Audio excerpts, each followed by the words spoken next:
Your word is your bond in business. I say this a lot in my videos, but what does that actually mean? Especially when you're first starting out, no one really knows who you are as a business or as a person. The only thing people can really rely on is your spoken word. The things that you tell them, the expectations you set forward, and how you meet those expectations. I know you can think about a time when you've gone to either a restaurant or you worked with a contractor and they told you they'll take care of something, but they end up forgetting it. Or you're looking online and you saw a restaurant had really high reviews, and then you had these very high expectations that the food was going to be amazing, and you get there and the food just sucks. In business, the best thing working for you and the best marketing strategy you can implement is the recommendations that you have of your business. How do you get recommendations? It's literally just by keeping your word to your customers. Every time I go out scooping,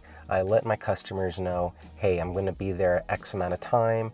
This is what's going to happen with your appointment, and I'm going to haul your waste away. And that's exactly what I do. And what ends up happening, I get a lot of referrals from my previous customers talking to their neighbors saying, hey, Anthony is such an amazing pooper scooper, you need to hire him. And that has slowly built my reputation in my town. Compared to last year, I haven't done nearly any paid advertising on Facebook or Google, and I've been getting so much work for winter cleanups and one-time cleans, especially after the crazy winter Utah has had with all the snow we received in the last couple of months. I've been blessed having all this business, and it's because I've specifically worked on keeping my word and my bond with my customers. Just being proactive with my communication, being friendly, saying please and thank yous. All of these areas personify who you are as a brand.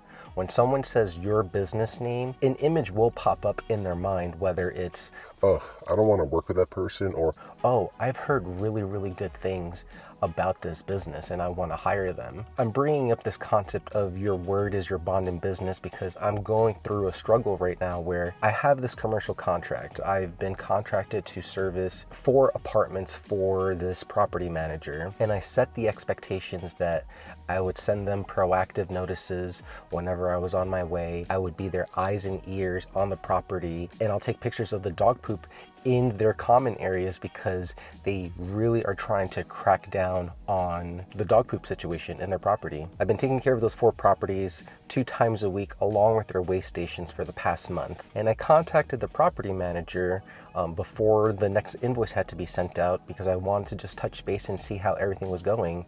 And she ripped me a new one. She yelled at me saying, she was just saying all sorts of shit. She was not happy that I wasn't sending her an automated notice saying I'm on my way. She was not happy that I didn't keep my end of the bargain of having proactive communication and letting them know of where the troubled areas are.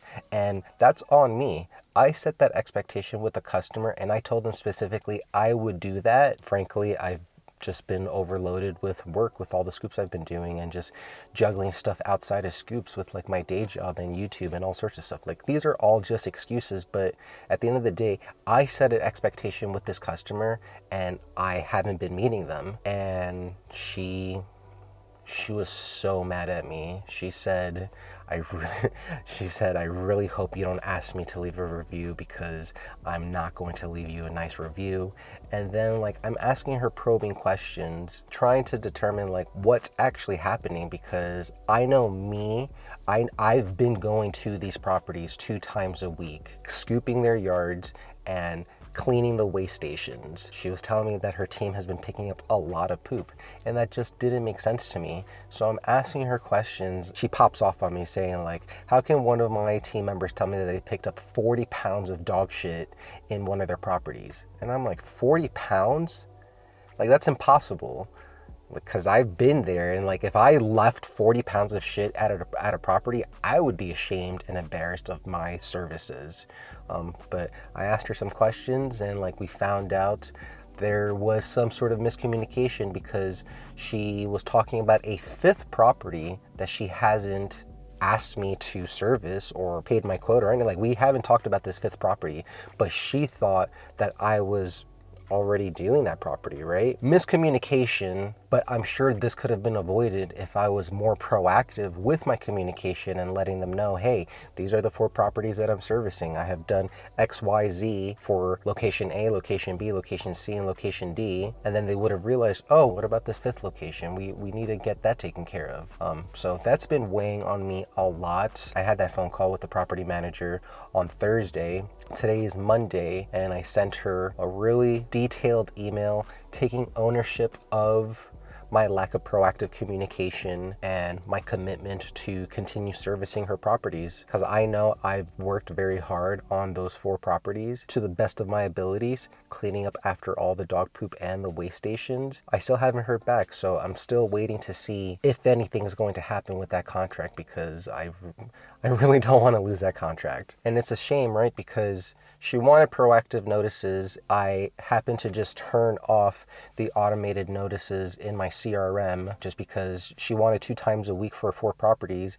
And personally, I just felt bad bombing her with 8+ emails a week, just letting them know like, hey, we're on the way. But she berated me saying I need to know exactly when you're coming, or at least what days. So like, that's a huge lesson learned for me. I have to keep my word, right?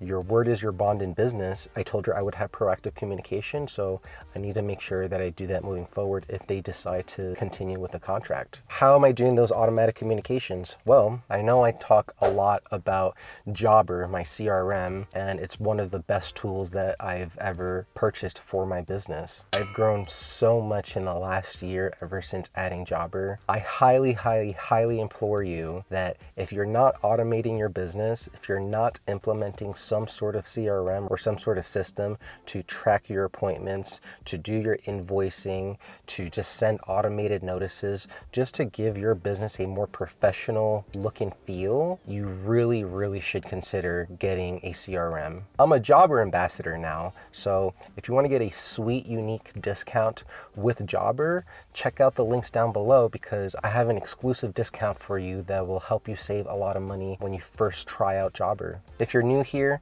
my name's Tony and this is Poop Scoops for Noobs, where I talk about my experience and perspective being a pooper scooper and a business owner. I'm going to call this series of videos Chit Chats. C-H-I-T, not shit. This is going to be Chit Chats, but who knows? I'm trying to play on words with that. So if you like having these shorter form videos, less formal, just me talking to you directly and just giving you thoughts on what's bothering me for the week, just let me know down below, because I really felt like I was doing the right thing with this property manager and I completely wasn't. So I want to share that experience with you so you can avoid those mistakes and hopefully not have like the headaches and like, honestly, the anxiety, because I keep checking my phone. And I still don't have any replies to like the emails or the text messages that I sent them last week. So fingers crossed that I keep the account, but I really don't know what's gonna happen. I know there's a lot of brand new pooper scoopers that have started this year. Welcome to the community. It's a really exciting opportunity. You'll learn a lot about yourself as an entrepreneur and a business owner. You have the potential to make a lot of money. I know there's a lot to take in when it comes to being a pooper scooper. So I have a video right here where it goes through some of my best practices on owning a pooper scooper business. And I'll see you on the next scoop. And as always, acknowledge the now. Bye.